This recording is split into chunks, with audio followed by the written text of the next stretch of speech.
ಸ್ನೇಹಿತರೆ, ಇವತ್ತಿನ ವಿಡಿಯೋದಲ್ಲಿ ನಮ್ಮ CSIR NAL ಅಂತ ಅಂದರೆ ನ್ಯಾಷನಲ್ ಏರೋಸ್ಪೇಸ್ ಲ್ಯಾಬೊರೇಟರಿ ಅಂತ ಬೆಂಗಳೂರಲ್ಲಿ ಇರತಕ್ಕಂತಹ ಒಂದು ಸೆಂಟ್ರಲ್ ಗೌರ್ಮೆಂಟ್ ಕಂಪನಿ ಆಗಿರುತ್ತೆ.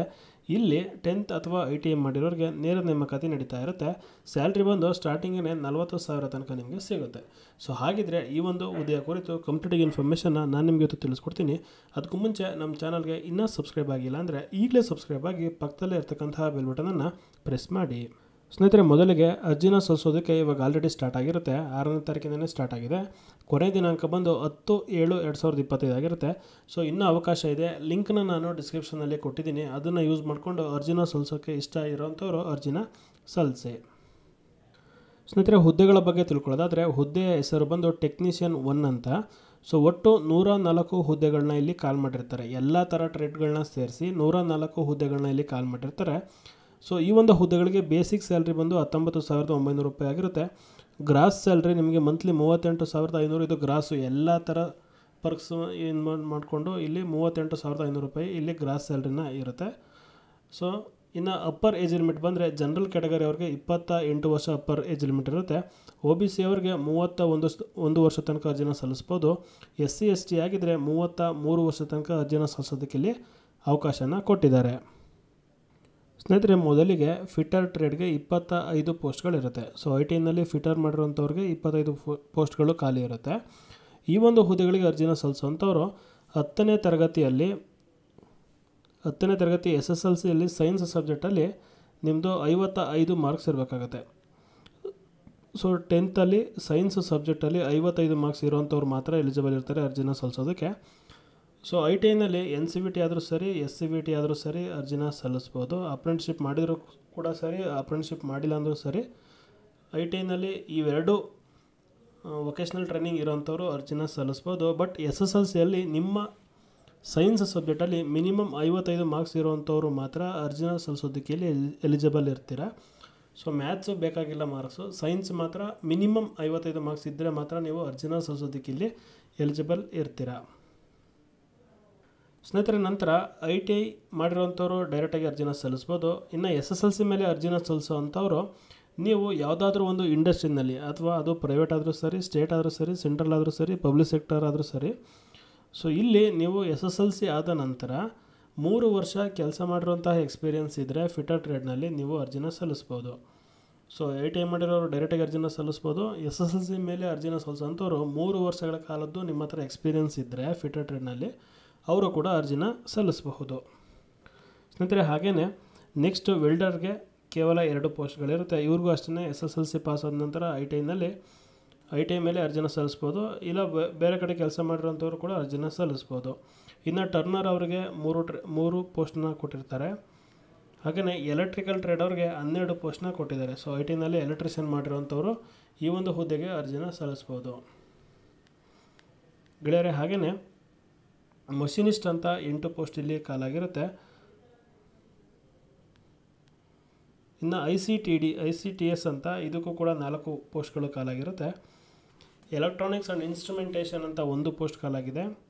ಸೊ ಮೆಕ್ಯಾನಿಕಲ್ ಟ್ರೇಡ್ಗೆ 1 ಪೋಸ್ಟ್ ಕಾಲಾಗಿದೆ. ಗೆಳೆಯರೆ, ITನಲ್ಲಿ EM ಮಾಡಿರೋಂಥವ್ರು, ಎಲೆಕ್ಟ್ರಾನಿಕ್ಸ್ ಮೆಕ್ಯಾನಿಕ್ಸ್ ಮಾಡಿರೋಂಥವ್ರಿಗೆ ಇಲ್ಲಿ 11 ಪೋಸ್ಟ್ಗಳು ಖಾಲಿ ಇರುತ್ತೆ. ಸೊ ಈ 11 ಪೋಸ್ಟ್ಗಳಲ್ಲೂ ಕೂಡ ಕ್ಯಾಟಗರಿ ವೈಸಲ್ಲಿ ಮೀಸಲಾತಿನ ಮಾಡಿರ್ತಾರೆ. ಸ್ನೇಹಿತರೆ, ಹಾಗೆಯೇ ಡ್ರಾಫ್ಟ್ಮ್ಯಾನ್ ಮೆಕ್ಯಾನಿಕಲ್ ಅಂತ 5 ಪೋಸ್ಟ್ಗಳು ಇಲ್ಲಿ ಕಾಲಾಗಿರುತ್ತೆ.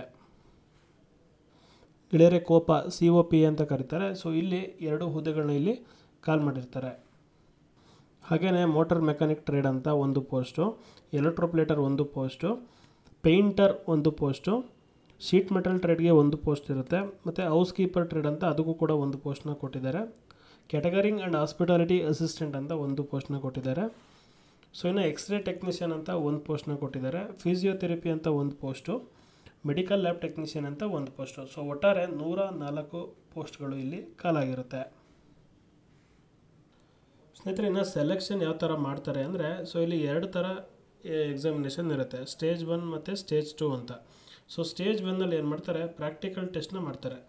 ಸ್ಟೇಜ್ 1ನಲ್ಲಿ ಪ್ರಾಕ್ಟಿಕಲ್ ಅಥವಾ ಸ್ಕಿಲ್ ಟೆಸ್ಟ್ ಅಂತ ನೀವು ಕರಿತೀರಲ್ಲ, ಆ ಟೆಸ್ಟ್ನ ಮಾಡ್ತಾರೆ. ಸೊ ಈ ಪ್ರಾಕ್ಟಿಕಲ್ ಟೆಸ್ಟ್ಗೆ ಬರೋದಕ್ಕೆ 1:30 ಅಥವಾ 1:20 ಥರ ಕ್ಯಾಂಡಿಡೇಟ್ಗಳನ್ನ ಶಾರ್ಟ್ ಲಿಸ್ಟ್ ಮಾಡ್ತಾರೆ. ಸೊ ಇಲ್ಲಿ ಅಪ್ಲಿಕೇಶನ್ ಹಾಕಿರೋ ಎಲ್ಲರಿಗೂ ಕೂಡ ಇವರು ಎಕ್ಸಾಮಿನೇಷನ್ಗೆ ಶಾರ್ಟ್ ಲಿಸ್ಟ್ ಮಾಡೋದಿಲ್ಲ. 1:20 ಅಥವಾ 1:30 ಡಿಪೆಂಡಿಂಗ್ ಅಪಾನ್ ದ ಕ್ಯಾಂಡಿಡೇಟ್ಸು ಇವರು ಶಾರ್ಟ್ ಲಿಸ್ಟ್ ಮಾಡ್ತಾರೆ. ಫಸ್ಟೇ ನಿಮಗೆ ಪ್ರಾಕ್ಟಿಕಲ್ ಅಥವಾ ಸ್ಕಿಲ್ ಟೆಸ್ಟ್ನ ಕೊಡ್ತಾರೆ. ಸೊ ಅದರಲ್ಲಿ ಸೆಲೆಕ್ಟ್ ಆಗೋಂಥ ಎಲ್ಲರಿಗೂ ಕೂಡ ನೆಕ್ಸ್ಟು ರಿಟರ್ನ್ ಎಕ್ಸಾಮಿನೇಷನ್ನ ಇಡ್ತಾರೆ. ಅದನ್ನು ಸ್ಟೇಜ್ 2 ಅಂತ ಕರೀತಾರೆ. ಸ್ನೇಹಿತರೆ, ನೀವೆಲ್ಲ ಸ್ಟೇಜ್ 1 ಅದು ಸ್ಕಿಲ್ ಟೆಸ್ಟ್ ಅಥವಾ ಪ್ರಾಕ್ಟಿಕಲ್ ಟೆಸ್ಟಲ್ಲಿ ನೀವು ಕ್ಲಿಯರ್ ಆದ್ರಿ, ಪಾಸ್ ಆದ್ರಿ ಅಂದರೆ ಅದರಲ್ಲಿ ಮಿನಿಮಮ್ ಮಾರ್ಕ್ಸು 60% ಇರುತ್ತೆ. ಅದನ್ನು ತೊಗೊಂಡ್ರೆ ಪಾಸ್ ಮಾಡ್ತಾರೆ, ಅದೇನು ಟಫ್ ಇರಲ್ಲ. ನಿಮ್ಮ IT ಮಾಡಿರುವಂತಹ ಪ್ರಾಕ್ಟಿಕಲ್ ರಿಲೇಟೆಡೇ ಅದಿರುತ್ತೆ. ನಂತರ ಸ್ಟೇಜ್ 2 ಇದು ಬರೀ ರಿಟರ್ನ್ ಎಕ್ಸಾಮಿನೇಷನ್ ಆಗಿರುತ್ತೆ, ಮಲ್ಟಿಪಲ್ ಚಾಯ್ಸ್ ಕ್ವಶನ್ಸ್ ಇರುತ್ತೆ. ಸೊ ಇದರಲ್ಲಿ 3 ಪೇಪರ್ಗಳನ್ನ ನೀವು ಬರೀಬೇಕಾಗುತ್ತೆ. ಪೇಪರ್ 1 ನಿಮಗೆ ಮೆಂಟಲ್ ಎಬಿಲಿಟಿ ಟೆಸ್ಟ್ ಅಂತ. ಇದು 50 ಕ್ವಶನ್ಸ್ ಇರುತ್ತೆ, 100 ಮಾರ್ಕ್ಸ್ಗಿರುತ್ತೆ. ಇದಕ್ಕೆ ಯಾವುದೇ ರೀತಿ ನೆಗೆಟಿವ್ ಮಾರ್ಕ್ಸು ಇರೋದಿಲ್ಲ. ಸೊ ನೀವು ಆರಾಮಾಗಿ ಎಲ್ಲ ಕ್ವಶನ್ನು ಅಟೆಂಡ್ ಮಾಡೋ ರೀತಿ ಇರುತ್ತೆ. ಸ್ನೇಹಿತರೆ, ಟೋಟಲ್ಲು 150 ಕ್ವಶನ್ಸ್ ಇರುತ್ತೆ. 3 ಪೇಪರ್ನ ಸೇರಿಸಿ 150 ಕ್ವಶನ್ಸ್ ಇರುತ್ತೆ. ಈ 150 ಕ್ವಶನ್ಸ್ಗೆ ನಿಮ್ಮ ಹತ್ರ 2 ಗಂಟೆ 30 ನಿಮಿಷ ಕಾಲ ಟೈಮ್ ಇರುತ್ತೆ. ಸೊ 2 ಗಂಟೆ 30 ನಿಮಿಷದಲ್ಲಿ ನೀವು 150 ಕ್ವಶನ್ಗಳನ್ನ ಸಾಲ್ವ್ ಮಾಡಬೇಕಾಗಿರುತ್ತೆ. ಸೊ ಪೇಪರ್ 1 ನಾನು ಆಗಲೇ ಹೇಳಿದೆ ಮೆಂಟಲ್ ಎಬಿಲಿಟಿ ಟೆಸ್ಟು, ಇದಕ್ಕೆ ಯಾವುದೇ ರೀತಿ ನೆಗೆಟಿವ್ ಮಾರ್ಕ್ಸು ಇರೋದಿಲ್ಲ. 50 ಕ್ವಶನ್ಸ್ ಇರುತ್ತೆ, 100 ಮಾರ್ಕ್ಸ್ ಇರುತ್ತೆ. ನೆಕ್ಸ್ಟು ಪೇಪರ್ 2ನ ಕೊಡ್ತಾರೆ. ಇದಕ್ಕೆ ನಿಮಗೆ 30 ಮಿನಿಟ್ಸ್ನ ಟೈಮ್ನ ಕೊಟ್ಟಿರ್ತಾರೆ. ಇದರಲ್ಲಿ ಜನರಲ್ ಅವೇರ್ನೆಸ್ಗೆ 25 ಕ್ವಶನ್ಸ್ ಇರುತ್ತೆ, ಮಾರ್ಕ್ಸು 75, ಅಂದರೆ ಒಂದು ಕ್ವಶನ್ಗೆ 3 ಮಾರ್ಕ್ಸ್ ಥರ ಇರುತ್ತೆ. ಇದಕ್ಕೆ ನೆಗೆಟಿವ್ ಇರುತ್ತೆ. ಹಾಗೆಯೇ ಇಂಗ್ಲೀಷ್ ಲ್ಯಾಂಗ್ವೇಜ್ಗೆ 25 ಕ್ವಶನ್ಸ್ ಇರುತ್ತೆ, 75 ಮಾರ್ಕ್ಸ್ನ ಕೊಟ್ಟಿರ್ತಾರೆ. ಇದಕ್ಕೂ ಕೂಡ ನೆಗೆಟಿವ್ ಇರುತ್ತೆ. ಸ್ನೇಹಿತರೆ, ನಂತರ ಪೇಪರ್ 3ಗೆ 1 ಅವರ್ ಡ್ಯೂರೇಷನ್ನ ಕೊಟ್ಟಿರ್ತಾರೆ. 50 ಕ್ವಶನ್ಸ್ ಇರುತ್ತೆ. ಇದು ನಿಮ್ಮ ಟ್ರೇಡ್ ಥಿಯರಿ ಏನಿರುತ್ತೆ ಅದ್ರ ರಿಲೇಟೆಡ್ ಮಾಹಿತಿ ಮಾತ್ರ ಅಥವಾ ಅದ್ರ ರಿಲೇಟೆಡ್ ಕ್ವಶನ್ಸ್ ಮಾತ್ರ ಇಲ್ಲಿ ಇರುತ್ತೆ. 50 ಕ್ವಶನ್ಗೆ ಇಲ್ಲಿ 150 ಮಾರ್ಕ್ಸ್ನ ಇಟ್ಟಿರ್ತಾರೆ. ಇಲ್ಲೂ ಕೂಡ ನೆಗೆಟಿವ್ ಮಾರ್ಕ್ಸ್ ಇರುತ್ತೆ. ಸೊ ಮೊದಲನೇ ಪೇಪರಲ್ಲಿ ಮಾತ್ರ ನೆಗೆಟಿವ್ ಮಾರ್ಕ್ಸ್ ಇರೋದಿಲ್ಲ, ಮಿಕ್ಕಿರೋ ಎಲ್ಲ ಪೇಪರ್ಗಳಲ್ಲೂ ಕೂಡ ನೆಗೆಟಿವ್ ಇರುತ್ತೆ. ಸ್ನೇಹಿತರೆ, ಅಪ್ಲಿಕೇಶನ್ ಫೀಸ್ ಬಂದುಬಿಟ್ಟು 500 ರೂಪಾಯಿಗಳ ಅಪ್ಲಿಕೇಶನ್ ಫೀಸ್ ಇರುತ್ತೆ. ಸೊ ಇದು ಯಾರ್ಯಾರಿಗೆ ಅಂದರೆ ಯುವರ್ ಕ್ಯಾಂಡಿಡೇಟ್ಗಳು ಮತ್ತು OBC ಮತ್ತು EWS ಕ್ಯಾಟಗರಿಯಲ್ಲಿ ಬರುವಂತಹ ಹುಡುಗರುಗಳು ಯಾರಿರ್ತಾರೆ ಇವರುಗಳಿಗೆ ಮಾತ್ರ ಅಪ್ಲಿಕೇಶನ್ ಫೀಸ್ ಇರುತ್ತೆ. ಇವರನ್ನು ಹೊರತುಪಡಿಸಿ ಮಿಕ್ಕಿರೋಂಥವ್ರು ಅಂದರೆ ಗರ್ಲ್ಸ್ ಕ್ಯಾಂಡಿಡೇಟ್ಸ್ಗಳಿಗೆ ಯಾವುದೇ ರೀತಿ ಫೀಸ್ ಇರೋದಿಲ್ಲ, SC ST ಕ್ಯಾಂಡಿಡೇಟ್ಗಳಿಗೆ ಯಾವುದೇ ರೀತಿ ಫೀಸ್ ಇರೋದಿಲ್ಲ, ಮತ್ತು ಫಿಸಿಕಲ್ ವಿತ್ ಡಿಸಬಿಲಿಟಿ ಕ್ಯಾಂಡಿಡೇಟ್ಗಳಿಗೆ ಯಾವುದೇ ರೀತಿ ಫೀಸು ಇರೋದಿಲ್ಲ.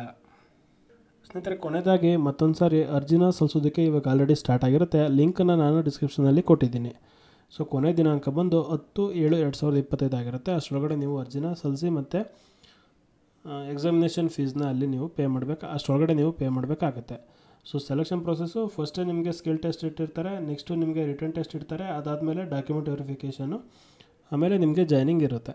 ಸೊ ಸದ್ಯಕ್ಕೆ ಇಷ್ಟೇ ಆಗಿತ್ತು ಮಾಹಿತಿ. ಈ ಒಂದು ನೋಟಿಫಿಕೇಷನ್ ಕುರಿತು ಏನೇ ಡೌಟ್ ಇದ್ರೂ ಕಾಮೆಂಟ್ ಮಾಡೋದ್ರ ಮೂಲಕ ತಿಳಿಸಿ, ನಾನು ನಿಮಗೆ ರಿಪ್ಲೈ ಮಾಡ್ತೀವಿ ಅಂತ ಹೇಳ್ತಾ ಸಿಗೋಣ ಮುಂದಿನ ವಿಡಿಯೋದಲ್ಲಿ. ಅಲ್ಲಿ ತನಕ good luck, all the best.